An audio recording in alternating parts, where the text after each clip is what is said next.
Hi, I'm Teri KO4WFP, Foxtrot Papa, also known as the POTA Babe. And if you have read my articles on qrpeer.com, listened to me on podcasts, watched me on this channel, or attended one of the CW Innovations classes, you've heard me say that ham radio is about relationships. We can't have a QSO with ourselves, right? The hobby necessitates that we reach out to other people. We're trying to communicate, have a conversation, exchange information. And as such, we would all do better if instead of focusing on ourselves in a QSO, we actually focused on the other person. And I want to talk to you about that today. I know as a beginner that I was so nervous, and I'm sure there are those of you out there that can completely identify with this. We're so caught up in our heads about thinking, oh, that other person, they're judging my sending, or they think I'm not copying, or, we're just worried about what the other person thinks. Whereas if we take the focus off of ourselves and we think about the other person instead, first of all, we'll have a better experience. But the other thing we'll do is if we do things that are encouraging and supporting of that other person, we will build their confidence. And that's something that we should be doing as CW operators. What are 5 things that each of us can do in our QSOs to set the other person up for success, to encourage them, to support them, and to build their confidence? Well, the first thing is we can work on our fist, and we should be aware of what our fist sounds like. Now, it's really difficult to objectively evaluate our fist, especially when we are sending, because we're so busy in our head while we're sending. But there are ways that we can get feedback about our fist. One of them is we can have a code buddy, or we can listen to what other people tell us during the QSO. We can also plug our key in, turn on a trainer like a Morserino, or what I tend to use is wordless trainer, and I'll type in some text, and then I'll have the text playing in one ear, and I'll have in the other ear with a headphone what I'm sending, and to try to see, does my sending match what the computer is sending? Is my timing, is my spacing good? And I use that especially with the bug to help me get my DAWs proportional to my DITs with the timing. But another thing we can do that's even simpler is we can just record ourselves. How do we do that? Well, you need to have 2 pieces of information in those recordings. The first is going to be formulaic exchanges like CQ, DE, or call sign. The other is going to be just sending from your head, something that we at CW Innovations call thought sending. Why do you need both pieces of information? Well, with the formulaic exchanges, what tends to happen over time is as we send things over and over and over, sometimes our spacing is not good. We tend to get faster and tighter. And also we want to make sure that what we're sending is accurate. So make sure you include something formulaic like CQ, DE, or call sign several times. After that, you want thought sending. And that's anything, your grocery list, thinking about what I'm going to do for the day. What am I going to do this weekend? What was my last POTA activation like? What was the conversation that I had with my son this morning? It can be anything. But the good thing about this is because it's not formulaic, you're likely to not remember it, and you're going to really tell whether or not you are copyable. Record 5 minutes or so, set that recording aside, and then bring it back out 3 to 4 days later and listen to it. Can you copy yourself?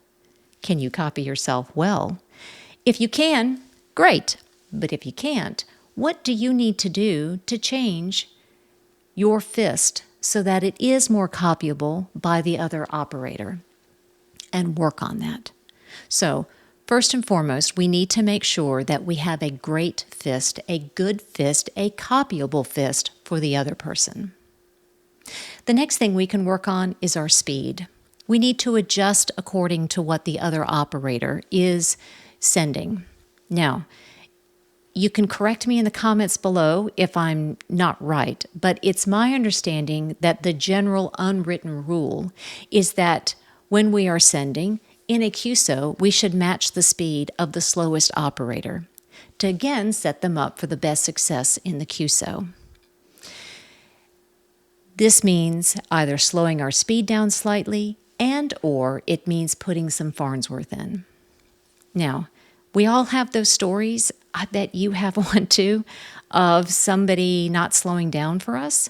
I'll share mine here. When I was a relatively new op, I think I'd only been on the air for a month or two, I participated in an event, and I decided to run a frequency like I usually like to do. I was probably 8 words a minute. And I had a guy come back to me, and after I exchanged my part of the information, he came back to me. He must have been 15 to 20 words a minute, and I was just so lost. I didn't copy any of it. So when it came back to me, I thought, well, maybe I can just pick it apart one piece at a time. And I sent him something like your state, ? Your name, ? And instead of slowing down again, he threw all of his information at me. And at this point, I was overwhelmed. I don't know how I had the presence of mind, but I did. I sent, sorry, please, no more. At this point, he got the memo, and he slowed down. But I was cooked. I was done. I turned off the rig, and I burst into tears. Now, looking back, that was a really ridiculous thing to do. There's no crying in ham radio like there's no crying in baseball. But nevertheless, I'm glad that this happened to me in hindsight, because I hold on to this experience whenever I have a QSO with somebody who's new.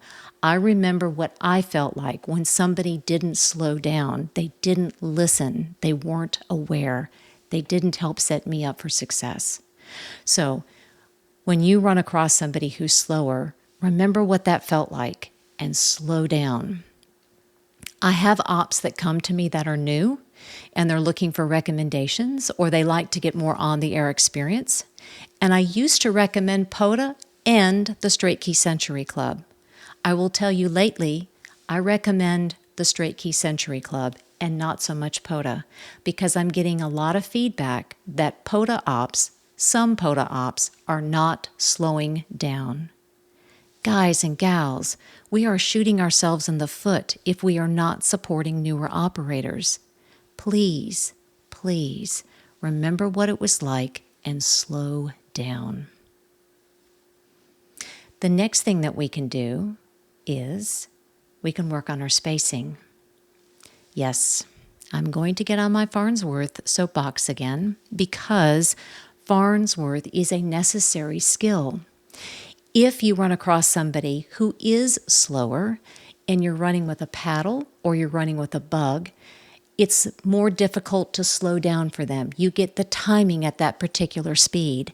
And the easy thing to do is to add more Farnsworth in there. The other thing about Farnsworth that's important is it makes it easier for the other op to copy. Now, I had somebody recently brag to me that they could send at 30 words per minute with no Farnsworth in conversational CW. And I'm going to say that I was not impressed. You know why?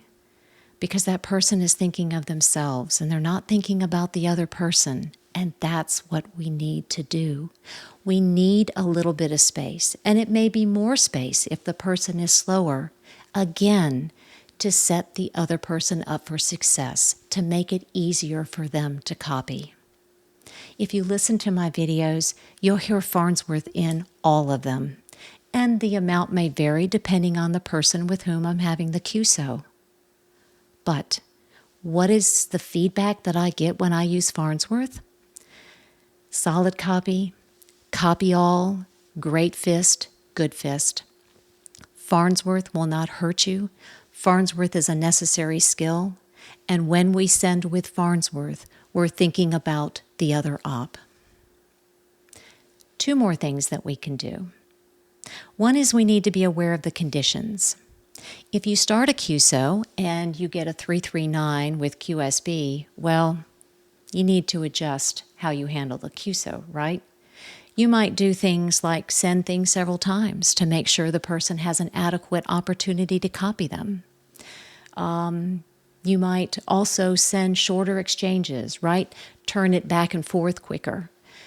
Not use long words. Instead of sending congratulations, you might send congrats. And you also want to try to send your thoughts that you're conveying as succinctly as possible. Now, we need to be aware of changing band conditions the entire QSO, right? We might start with a 599, but as the QSO progresses, all of a sudden someone's sending please again, ? Several times, multiple times. Maybe the band conditions have shifted and you need to take those practices I just talked about and start implementing in the QSO. So think about band conditions and pay attention to the feedback you're getting from the other person. One more thing that I'll throw out as a suggestion, and I learned this from my code buddy Gary K4WFP, and that's to send questions twice. I have started doing this, not in every QSO, but in QSOs where I don't know the other person, especially. We all know what it's like, right? To get the dreaded ? Oh no, they asked me something and I didn't copy it. Well, if you give somebody 2 shots at that, you're giving them a second opportunity to copy what you sent. And I'll give you 2 examples. So I might ask an op in a QSO, how was your day? ? And to follow up, I might say, your day? ? Again, I'm sending them, here's my question, and here's the gist. Another example might be, did you act, or how was your POTA this last weekend? ? POTA last weekend? ? It just gives the other person a second opportunity to copy and to continue to participate effortlessly, hopefully effortlessly, in the QSO. So there you have it. 5 things that we can do to focus on the other person, to set them up for success, to encourage them, to support them, to build their confidence. Wouldn't you like it if somebody did those things for you? Well, let's be the example. Let's do that for other people. And I submit that if you'll do that, you'll be the person that gets the reputation that when they hear your call sign, they'll say, oh, that's Joe. He's the guy who sends with great spacing, and he slows down for me, and he does things that set me up for success. I'd like to have a QSO with him. I appreciate you joining me today. And I hope to see you back here on this channel again in the future. And in the meantime, you know what I say. Get on the air and please keep having fun with CW.